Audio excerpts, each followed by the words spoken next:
અંકલેશ્વરની પાનોલી જીઆઈડીસીમાં આવેલ infinity company કે જ્યાંથી 2400 કરોડ રૂપિયાનું ડ્રગ્સ પકડાયું તે કંપની ફરી કેવી રીતે શરૂ થઈ તે અંગે ભરૂચ જિલ્લા પોલીસ તપાસ બાદ હકીકત સામે લાવી છે।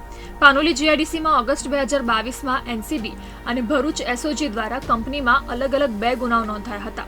એનસીબી દ્વારા 700 કરોડ અને એસઓજી દ્વારા 1382 કરોડનો મુદ્દામાલ જપ્ત કરવામાં આવ્યો હતો।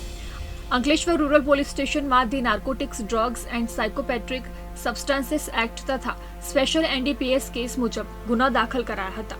પાનોલીની કંપનીમાં ડ્રગ્સના ઉત્પાદનના આ ગુનામાં અંકલેશ્વરના ચિંતન રાજુભાઈ પાંશેરિયા, જયંત જીતેન્દ્ર કુમાર તિવારી, સુરતના હરેશ ભીમજીભાઈ વાલાણી, ભરૂચના રામેન્દ્ર કુમાર ગિરિરાજ કિશોર દીક્ષિત અને મુંબઈના પ્રેમપ્રકાશ પારસનાથ સિંહની ધરપકડ કરાઈ હતી। હાલ તમામ આરોપીઓ જેલમાં છે અને મુંબઈ સ્પેશિયલ કોર્ટ ખાતે તેનો કેસ ચાલુ છે।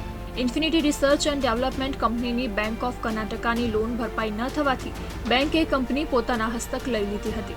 બેંક ઓફ કર્ણાટકા દ્વારા કંપનીનું 4 વખત ઓક્શન રાખવામાં આવ્યું હતું।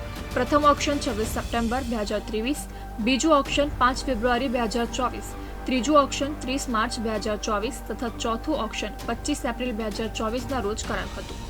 છેલ્લા ચોથા ઓક્શનમાં અવિનાશ દિનેશ કુમાર પટેલ, ઉમંગ હસમુખભાઈ પટેલ, ધર્મા ભરતભાઈ મિસ્ત્રી અને પ્રિયંકા ચૌધરીએ હરાજીમાં આ કંપની 13.48 કરોડમાં ખરીદી લીધી હતી। હાલમાં આ કંપનીનું નવું નામ ઝેન્ટિકા ફાર્મા ઇન્ડિયા પ્રાઇવેટ લિમિટેડ છે અને દવાઓ બનાવવાનું કામ કરે છે।